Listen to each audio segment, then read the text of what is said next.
السلام علیکم۔ جس وقت آپ حریف کے خیموں کے قریب پہنچے تو قدح بن واسر نے کہا کہ بادشاہ کے لشکر کی تعظیم کیجیے اور گھوڑے سے اتر لیجیے۔ آپ نے فرمایا کہ میں ایسا شخص نہیں ہوں کہ عزت چھوڑ کر ذلت اختیار کروں، یہ کبھی نہیں ہو سکتا کہ میں اپنا گھوڑا دوسروں کے سپرد کروں۔ میں سوائے خیمہ کے دروازے کے اور کسی جگہ نہیں اتروں گا۔ یہ آپ کو منظور نہیں ہے تو میں لوٹ جاتا ہوں، کیونکہ آپ لوگوں نے ہی ہمیں بلایا ہے، ہم نے آپ کے پاس کسی طرح پیغام نہیں بھیجا۔ قدح بن واسر نے یہ تمام قصہ رومیوں سے جا کر بیان کیا۔ انہوں نے آپس میں مشاورت کی اور کہا کہ یہ عربی لوگ قول کے بہت پکے اور بات کے سچے ہوتے ہیں، جس طرح وہ آنا چاہے آنے دو۔ چنانچہ آپ اسی طرح گھوڑے پر سوار خیمہ تک تشریف لے گئے اور خیمہ کے قریب پہنچ کر گھوڑے سے اترے اور گھوڑے کے باگ ہاتھ میں تھامے ہوئے زمین پر دوزانوں بیٹھ گئے۔ جرجیس نے کہا، برادر عربی، تم ہمارے نزدیک بہت ہی کمزور تھے، ہمارے دل میں کبھی اس کا شبہ بھی نہیں گزرتا تھا کہ تم ہم سے کسی وقت لڑو گے اور ہم پر کبھی چھڑ بھی آؤ گے۔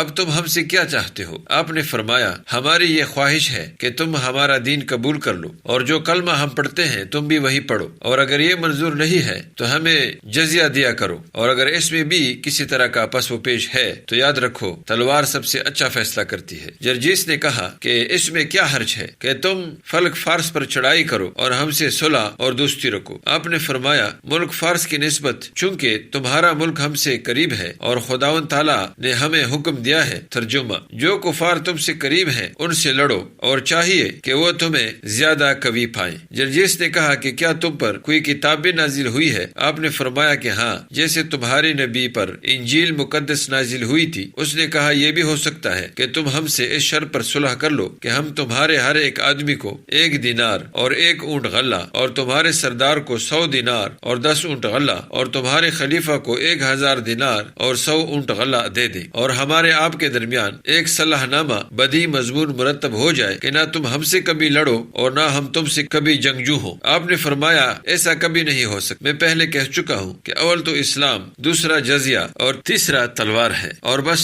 اس نے کہا کہ ہم سے یہ تو کبھی نہیں ہو سکتا کہ مذہب تبدیل کر کے مسلمان ہو جائیں، کیونکہ ہم اپنے دین سے بہتر کسی مذہب کو نہیں دیکھتے، اور جزیہ سے بہتر مرنا ہے، بس بہتر یہی ہے کہ ہم مر رہیں۔ تم ہم سے زیادہ جنگجو نہیں ہو، کیونکہ ہماری فوج میں اولاد بطارکہ اور عمالقہ، مرد میدان، تلوار اور نیزے کے ماہرین موجود ہیں۔ اس کے بعد جرجیس نے دربان کو حکم دیا کہ ثقیلہ نامی پادری کو بلا کر لائے تاکہ اس بدوی کے ساتھ مناظرہ کیا جائے۔ دوستو، مناظرہ اگلی قسط میں انشاءاللہ۔